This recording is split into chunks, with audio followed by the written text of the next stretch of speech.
What's up, ladies and gentlemen? It's Aeron from the Wrestle Plug YouTube channel. I'm here to discuss Impact Wrestling from last night on Access TV.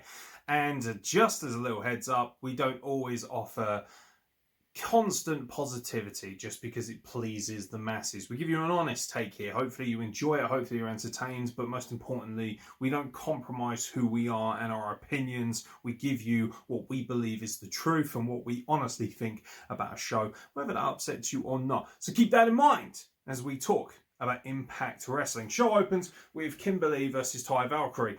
And I just want to get straight to the point. I didn't think this was very good. I thought it was okay. It wasn't terrible by any means, but it was quite sloppy, quite botchy. I like Rosemary. I don't like her with Ty Valkyrie. I know some people do. It's kind of funny at times, and other times you think, eh. I like a little bit of fun from Rosemary, but I like it when she's on the darker side of things. So it's quite difficult to really enjoy one side or the other. I don't think they necessarily intertwine that well. Hilarious, funny Rosemary, and then on the flip side of things, Rosemary the undead who will, murder her husband at a moment's notice if given the opportunity. And you just think, I'd like it if they stuck with one. That's just my personal taste. I like both women. Not as big a fan of them as an interaction. Quite like Deonna Purrazzo and Kimberly as a pairing. Didn't think much of this match. Sometimes styles clash. Sometimes people just don't gel or meld well in the ring. And this was very much the case here. I just thought it was very, very average.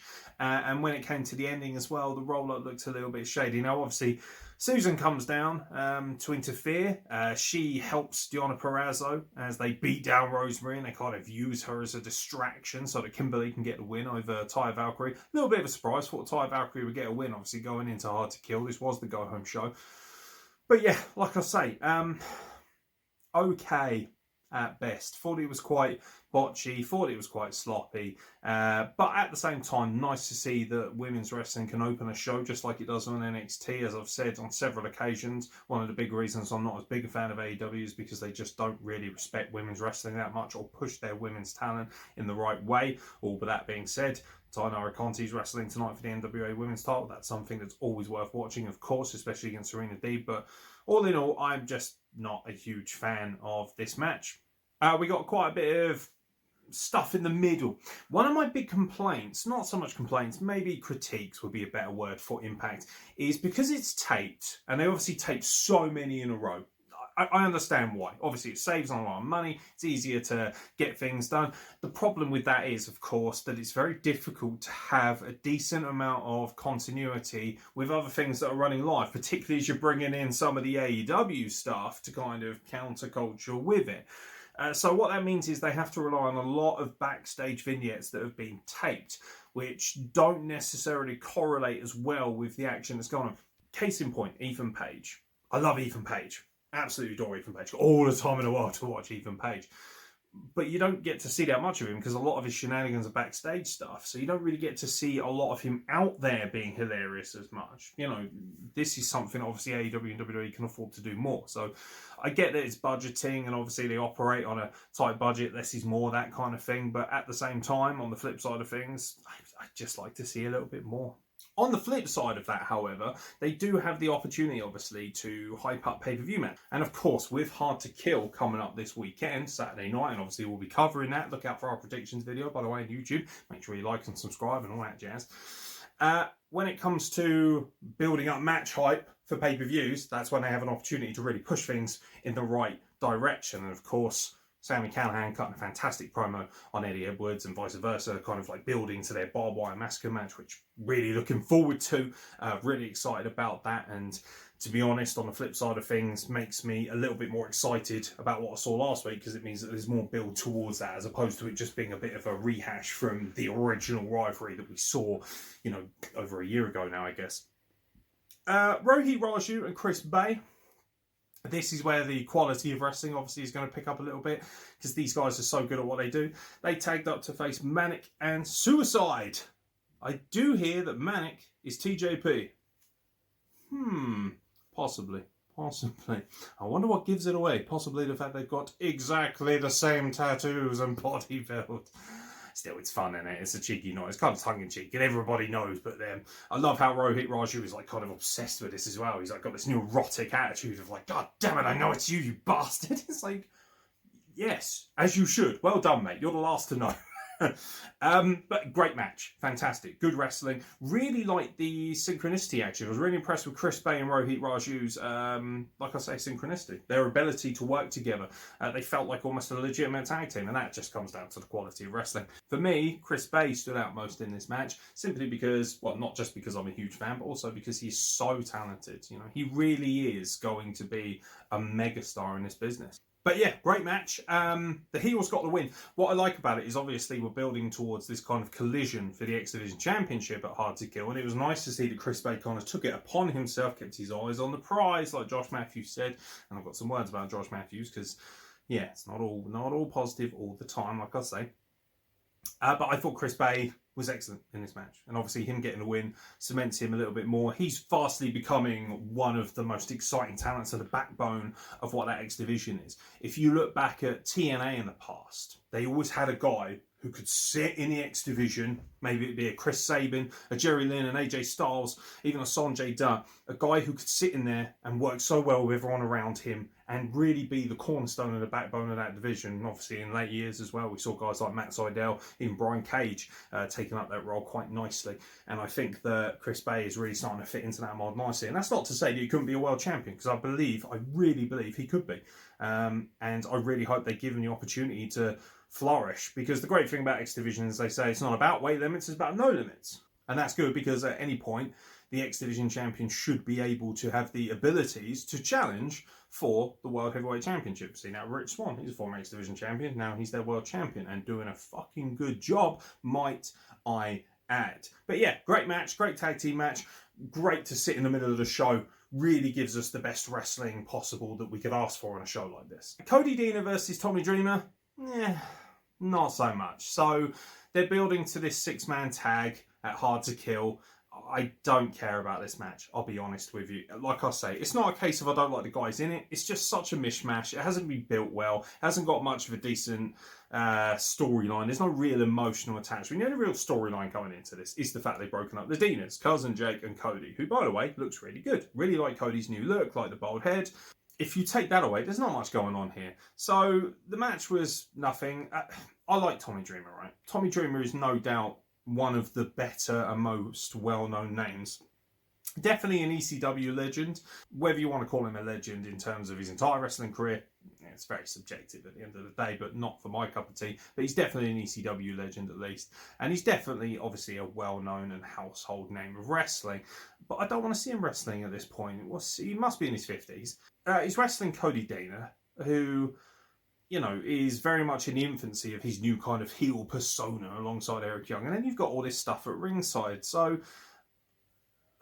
you knew that obviously it wasn't going to be very clean. The guys get involved. Obviously, the referee ejects them. Cosplay Stan Hansen gets involved, gets ejected. On the flip side of things, so does Rhino.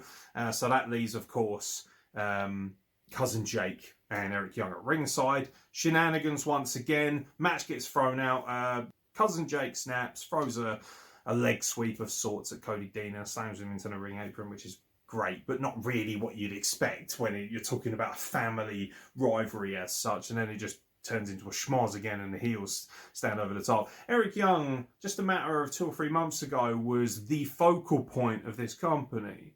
You know, coming in as a world champion, really being at the top of the card. Now all of a sudden, he's running around with 2 guys who've, let's be frank, are basically scrubs. I like Cody Deaner, but he's not a star.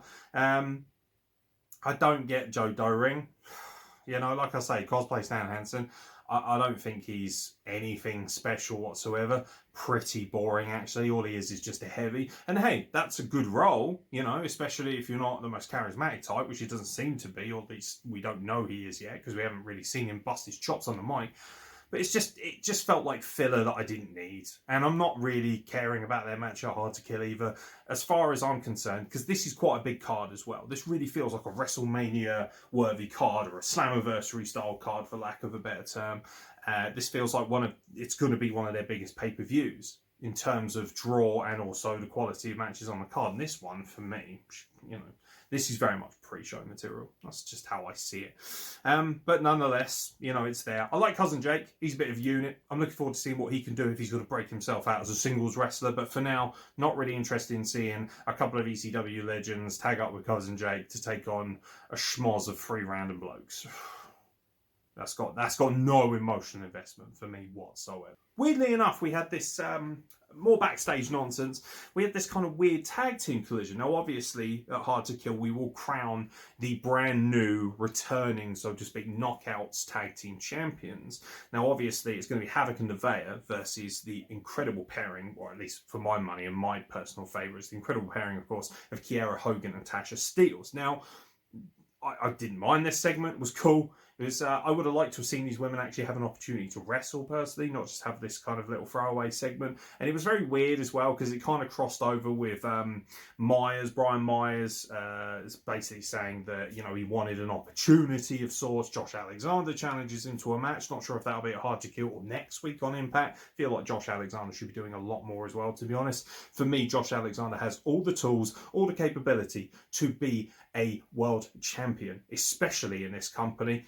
Destiny Wrestling in Canada proved that. There's no reason why he shouldn't be here. He was magnificent. He was the backbone of the North in so many ways. Ethan Page was like the incredible charismatic guy, and Josh Alexander was kind of like, you know, the working man's technician. He just feels like he's got so much to offer, and I'd like to see him doing more than having a throwaway rivalry with a WWE reject in Brian Myers. Do I like Brian Myers? Yes, absolutely. Great wrestler, very capable, but ultimately Brian Myers' whole deal has been that for the majority of his career, been a bit of a bitch. And that's not a problem. And he even said on podcasts that he's quite happy being that job guy and getting paid well and looking after himself and being able to feed his family. And I've got nothing against that. But I also don't want to see him, you know, having long matches with a guy. Like, I don't care. Josh Alexander should be doing better than wrestling this guy. You know, this guy is not even really doing anything reasonable in the mid-card. And this is a guy who just came over from WWE. So, you know, until they can find something a little bit more meaningful than having a rivalry with an Irish midget, it's not really my cup of tea, bruv. Tennille Dashwood finally got a run out. I've been saying how good Tennille Dashwood is for so long now. It seems like forever since I last saw her properly wrestle a singles match. I know she had some interactions during the tag team knockouts, you know, the knockout tag team championship tournament. We didn't really get to see much of her. I don't like this pairing with Caleb Conley. I know I'm in the minority here. I find it boring. I've seen this character done so many times and so much better. It's boring, it's tacky, he's a dumb millennial. I know I'm supposed to. So I suppose because I hate him in that respect, he's doing a job because he's supposed to, isn't he? Because he's a heel manager. But I just find him to be a boring, very cheap version actually of Johnny Bravo. And we've already had Johnny Bravo on the program up until recently. So why would I care about this guy who's pretty much doing the same shtick, just not as well? Not my cup of tea. Love Tennille Dashwood though, and I felt her match with Rosemary was better than the women's match that we saw earlier in the night. This was a lot more hard hitting. It felt a bit smoother. Still a few mistakes. Still didn't feel like it was up to the pace of the women of NXT. I'm sorry, but I'm going to use them as the measuring stick because for me, they are the best women's wrestlers in the world. Now, some people have contacted me, including my good brother Tanvir, and said that they believe that Stardom is the best women's in the wrestling in the world and not NXT. That's fine. It's all subjective anyway. I would point out, though, that Stardom is a women's-only company, so it should really do women's wrestling well because that's kind of the point when that's all they have to offer. But for me, NXT's women's division is the best in the world. That's my personal opinion, and I think their quality of matches are world-class and consistently world-class as well. So when I look at Impact's women's division, which I like and I think is one of the better ones in the world, I don't think they're close to NXT. I don't. That's another one of my unpopular opinions. I think they're very good, but ultimately, I don't think they have the star power, the credibility, or the emotional investment alongside them. They're obviously way ahead of AEW, who are a joke. They're definitely one of the better ones in terms of everything that's going around. But, you know, you're looking at the cream of the crop, which is NXT. Sorry, nobody touches them. And I think they've got a lot of work to do to get onto that kind of level. And it's not just about budget either, because ultimately, a lot of what the NXT women does is not because of money, it's because of how they present themselves. It's not all about WWE's giant machine pushing them in the right direction. These women obviously have to have the fire, the passion, and the excitement to go, the ways they can. Now, people can obviously lean on the fact that, Deonna Purrazzo wasn't treated very well.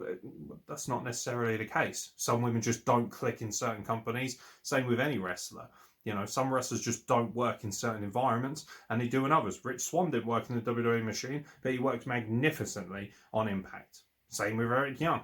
Some people make it, some people don't. It's not always about a company shitting on somebody. Sometimes it's just the fact that things don't fit. Square pegs don't go into round holes. Simple as that. Nice to see Rosemary go over, and ultimately a lot of that has to do with the fact that we saw Crazy Steve realign himself with Rosemary and bring back 2/3 of Decay. And I must admit, a little part of me was getting all emotional because I remember I love Decay versus the Hardys, one of my favourite ever matches in terms of the cinematics. I think it's absolutely incredible, stunning match it was. And for me, I'm thinking, oh man, can we just have Abyss back as well and have Decay back again? That'd be so good, so much fun. Imagine if, the Hardy compound on AEW, if we're doing some more of this crossover stuff, if Decay attacks the Hardy compound on AEW Dynamite or something, that would be so sick. That's my kind of cup of tea. That's definitely something I'd like to see. But nonetheless, I'm extremely happy to see Rosemary align with Crazy Steve more because, like I said at the top of the show, I'm not as huge a fan of her aligning herself with Taya Valkyrie. Got no problem with being friends or whatever. I just think that from a storyline perspective, obviously, this is a much better fit for her than Taya Valkyrie. Just stands to reason. And obviously, the main event. Now, AEW involvement in this show for me is frankly one of its least interesting highlights. People are losing their shit. There's a real rose-tinted spectacles thing going on where, oh my god, Kenny Omega and Don Callis are on a bus. Oh, it's gold. Is it? No, it isn't. It's just not. I'm sorry, but it just isn't. It's okay. It's not terrible. But it doesn't really mean anything. The only reason people are getting excited is because there's a crossover. And don't get me wrong, that's cool and I'm excited. But if you're telling me that this is like exciting, you're going to fucking blow your load when you actually see them interacting in wrestling rings together. My God. I also, by the way, AEW fans, right? They're tweeting out saying, oh, isn't it amazing that Kenny Omega is just waiting for his opportunity? He's waiting for the pay-per-view platform so that he can show up on Impact. No, dickheads. It's because Impact was pre-tape. That's why everything has to be done in a fucking bus. Even then, watching this match was kind of like a really weird pre-tape. And by the way, just didn't really fit that well until the end, which I love, don't get me wrong. But AEW fans, right? If you love it, good for you. Great that you find it positive and you enjoy it, but please don't go on social media and the internet and lie and act as if it's all some sort of incredible, oh, it's so good that, Kenny Omega's being clever and not being, it's got nothing to do with that. It's got nothing to do with that because that they would have him tipping up on the weekly show because ultimately it'll be great that they're going to get excess buys. That is fantastic. I'm pleased that Kenny Omega is on Hard to Kill because I know that's going to draw in a lot more buys for the pay-per-view. However, you need long-term viewership. It's no good saying, yeah, we've got loads of numbers on Hard to Kill, now piss off and we'll crack on.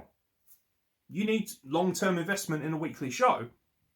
So ultimately, of course you want Kenny Omega to be on the weekly show. And of course, after Hard to Kill, you're going to be able to do that because they're going to have a brand new set of TV tapings, which means they can now start using AEW talent a little bit more. So I thoroughly expect after Hard to Kill to see a lot more involvement of AEW on Impact Television and vice versa. Impact stars rocking up on Dynamite a little bit more because they'll be able to make more continuity in the storylines based on their tapings. I've got to be honest, I enjoyed this match. I really did. I think Carl Anderson is a fantastic worker. I think he's definitely the best worker out of all the guys involved in the Bullet Club. It's not the Bullet Club, sorry. There are no Tongans. Let me know when GOD tips up. Plus, it's just not the Bullet Club, full stop, from a factual perspective, because the Bullet Club is owned by NJPW. So, it just kind of shows that, really, even these smarky AEW / Impact / indie fans who, desperately want things like the Bullet Club and all that, and are like, yeah, we want to be progressive all the time. Yeah, but you're still marking out like crazy for an entity that hasn't really been at the height of its popularity for almost 10 years now. That's just the way it is. Sorry. For me, I like this match because I like Rich Swann. And I like Rich Swann a lot more than I do Kenny Omega. And I've been quite open and honest about that. I think he cuts a much better promo. I think in the ring, they're very similar in terms of their athleticism, and that's fantastic. But for me, Rich Swann has so many more tools that make him what a world champion should be. That being said, I do enjoy both guys, at least from an in-ring perspective, but I would much rather watch a Rich Swann match. So it's kind of weird, because obviously everyone's going to be rooting for Kenny Omega and whatever, because it's the cool thing to do. I'm going to be rooting for Team Impact, not because I'm a huge mark, although obviously I much prefer Impact to AEW, but ultimately because I just think that they do a better job. That being said, I really love Luke Gallows and Carl Anderson. And Carl Anderson was fantastic in this match. Really underrated as a worker. There was a guy who never got an opportunity to show what he could do as a worker in WWE. Got plenty of opportunities to show off his abilities as a comedian and things like that, but we didn't really get to see the working side of him. Carl Anderson he's a sports entertainer actually at heart. He's so good at that, but he is a good in-ring worker, and that of course comes from years of working in Japan. It's as simple as that. This match was good. Great match. I'm really pleased that Rich Swann won. And then, of course, we get the schmoz at the end. It's great. He kind of goes, yeah, fuck off. He kind of mugs off Carl Anderson at the end. I like that. He's giving him these, kind of funny gestures like, hey, and he sort of smooths up. I think he's so cool. I really like Rich Swann. I'm a huge fan of his. I think he's one of the more underrated workers in the world right now. And obviously, we go to backstage where the Motor City Machine Guns are watching. Oh, by the way, Josh Matthews burying the lead. The bus is empty. There's nobody in the bus. Yeah, no shit, Sherlock. Where do you think they're going? Jesus Christ almighty. I have to pick him up on one thing, by the way, at the end, which I will do after this. I love this schmoz. I thought this schmoz was fantastic. Great fun. Saw the GIF with the super water bottle power activated. I thought that was really funny. Chris Sabin loves a water bottle at him before they start the fight. I think that's really clever though, because everyone's laughing and joking, but ultimately it's a fight, so you want to try and distract them. The only thing I will say about this fight, I've got to say this, it's a nitpick, but Kenny Omega's punches are fucking garbage in this. There's a guy who just doesn't know how to do real shit that much. You can just tell that, because he just looks so out of place compared to the other guys. Gallows looks like a man who likes mixing it up a bit there. So he was having a good time with it. But overall, it was a great segment. It was great seeing Rich Swann throwing those really mean-looking uppercuts, and a great way to end it. I love a bit of a chaotic ending to a show, and this was really good. I've got to say one thing about this show, however. I don't know why everyone seems to love him so much. I think Josh Matthews is terrible on commentary. I just think I heard somebody say to me recently, Josh Matthews is like a cosplay of somebody being a professional wrestling announcer, and that's how it feels. He doesn't feel like a really good announcer. I think he's one of the weakest lead announcers. I think his interactions with Madison Rayne are really funny, particularly, obviously, Madison Rayne. I think she's really good. And now, obviously, people are going to say, well, yeah, because they're married, so that's why it works so well. Yeah, that's great, but that can't form all of their commentary. You got to believe Don Callis is going to be on commentary for the Hard to Kill with Josh Matthews. I think that's slightly better, because Don Callis is really good at not only bringing out the best of Josh Matthews, but also slagging him off to a point where you just find it really enjoyable anyway, even if you're not a fan. But it's just a lot of the stuff he says, the hyperbole, it's not even over the top. It's just so stupid. For instance, during the Rhino schmoz that happened, Joe Doring gave Rhino a clothesline, and he uttered this incredible line where he said, when was the last time you ever saw Rhino get knocked off his feet by a clothesline? Mate, I've seen that happen like 200 or 300 times. Like, he didn't even say when was the last time. I think he literally just said, when have you ever seen Rhino get knocked over by a clothesline? Have you not watched wrestling for the last 25 years? This Rhino was in your company for years before that. Rhino was in WWE when you were commentating. Oh, fucking hell, mate. Like, dumb shit like that annoys me, because what it does is it insults the intelligence of the fans.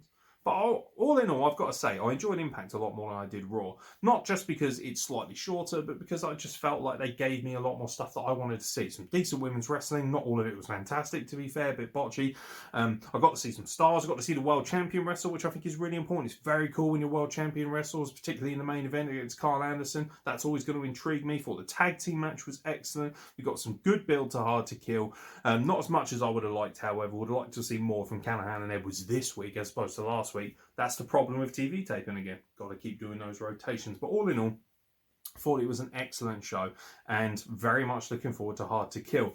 Keep that in mind, ladies and gentlemen. We will be dropping a Hard to Kill predictions video very, very soon. That'll be a lot shorter than this, obviously, so look out for that. We'll also be covering SmackDown this week, NXT. We might cover AEW Dynamite if we have enough time, but ultimately, I'm going to cover the things that I like watching the most, and that means that NXT is going to get covered before AEW because I just think it's a better show. Deal with it. That being said, I really enjoy doing this stuff. I really enjoy entertaining you guys. Hopefully you're enjoying it.